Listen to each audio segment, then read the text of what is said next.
Hi everyone, we are Fidel and Nikki. So today we are talking about the disconnection between Native Africans and African Americans. What do you mean? by Native Africans we mean those Africans like us that are born and raised in Africa.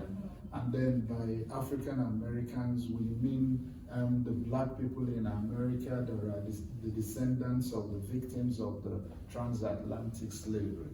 Yeah, there seems to be a disconnection between the two groups of people. Sometimes we function as if we fight against each other, you know. And I think both sides contribute to the situation. Yes. We Native Africans contribute to the situation as well as, African Americans too. But like they say, charity begins at home. So we're gonna start with our own contribution to the situation. Yes. We're gonna look at how we contribute to the problem and how to solve it. Yes. So the first thing that we Native Africans always say is that the African Americans are lazy.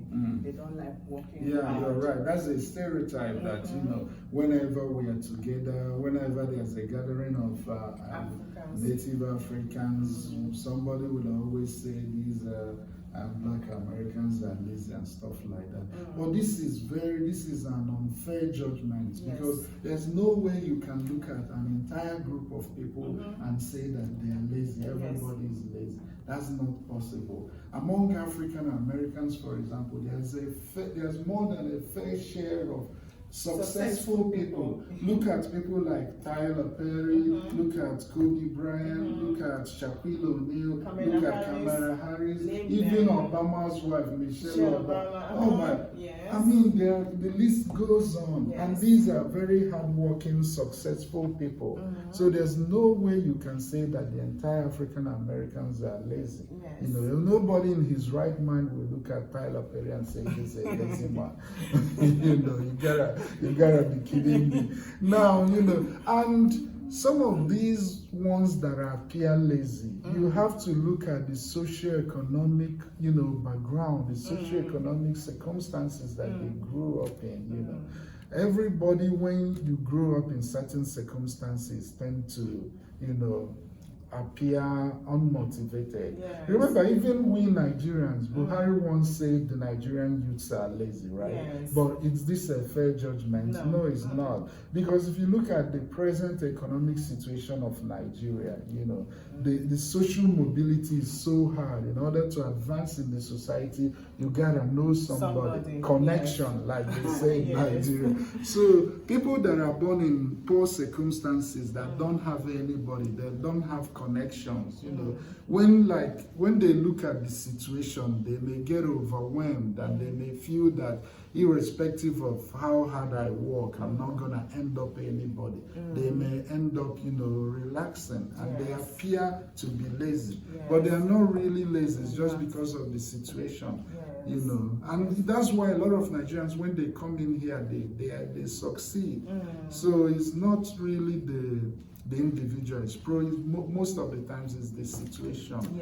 And the same thing applies with some of these African Americans that we call lazy. Some of them grew up in, poor circumstances. The father is not around and stuff like that, But it's really unfair. We should stop saying that. We should stop looking at African Americans and calling them lazy or looking down on them. No, that's not true. They are not lazy. That's true. The second thing they always say is that the African Americans don't want to associate with Native Africans. Yes, they don't want to associate with Africa. It's like there's a recent upsurge of anti-African sentiments. A lot of groups are rising today. They rather call themselves something else than Africans. And this is not right. It's unfair. But you shouldn't hate them because of that. That's where you should step in and educate them. Because Africa today, looking at a lot of African countries today, the economic situation, the present economic situation is nothing to write home about. It's not a lot to be proud of. So it's like a child whose father is not doing well, whose father is an irresponsible person. Some of such children tend to want to be associated with another person. They rather call another successful person their father. So I think that's what's happening in the African American community. Some of them, when they look at the present Africa and when they look at the media, the propaganda, you know, have you ever seen Africa in American TV? They always show the poorest part of Africa. So when these African Americans look at this, they think Africa is nothing to write home about Africa. What's there to be proud of? They don't want to be associated with Africa. And that's where we should step in and educate them, show them the beauty. Africa is good. You know, there are so many there are so many developing countries in Africa. Beautiful development, lots of achievements, even though the media, there's propaganda, no doubt, you know, especially in the Western world, the way they show Africa.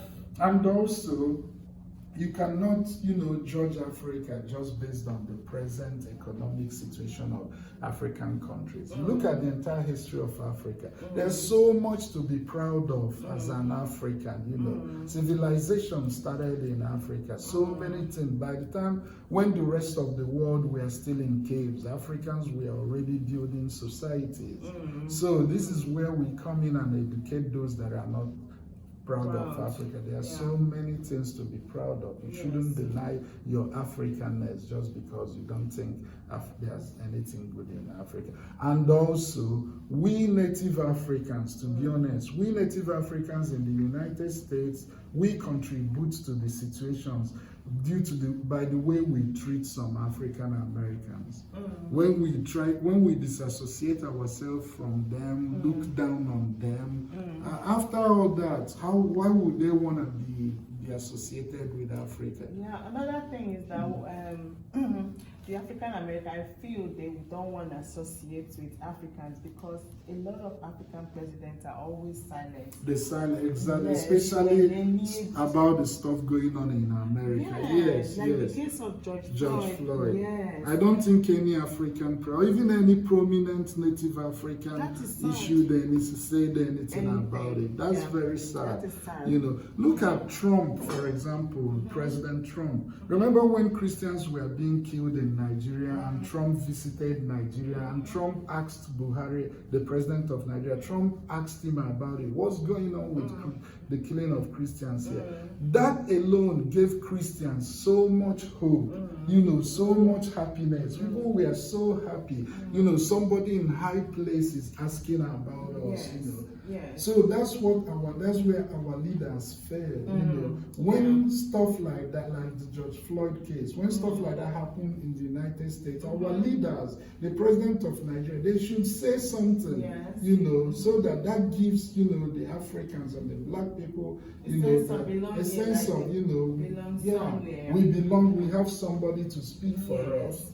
But what I want to say to African Americans, what I want to say to black Americans, don't hate Africa and Africans just because of the silence of our leaders. Our leaders are not silent just because it's you guys.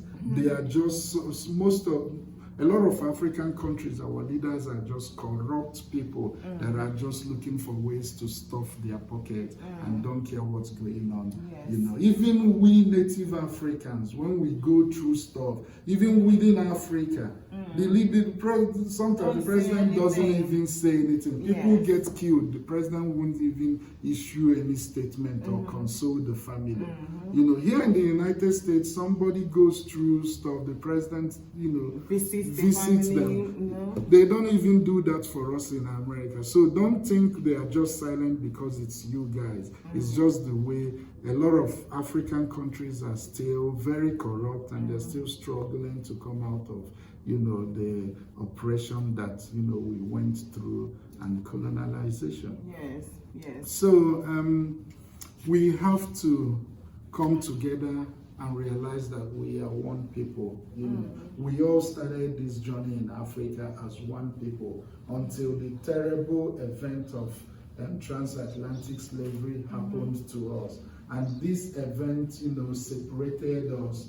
It moved you guys to the United States, and you guys continued your journey here, while we that are left in Africa continued our journey in Africa. But it was still the same journey of oppression. Yes. So while you guys were being enslaved here, we were going through colonization in Africa. But now that when we're out of colonization, slavery has ended, it's time for us to come together. You know, we have to struggle, we have to do our best to rise above the effects of the post-traumatic effect of these events, you know, and come together, realize that we are one and work together.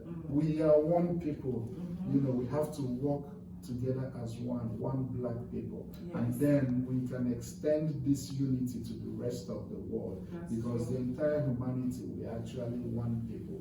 You know, irrespective of your color, your race, or whatever.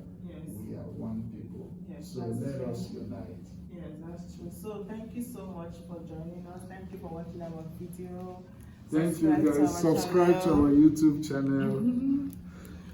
Follow us on Facebook. Share our videos. Invite your friends. Fidel and Nikki, Fisher Media. You gotta love us.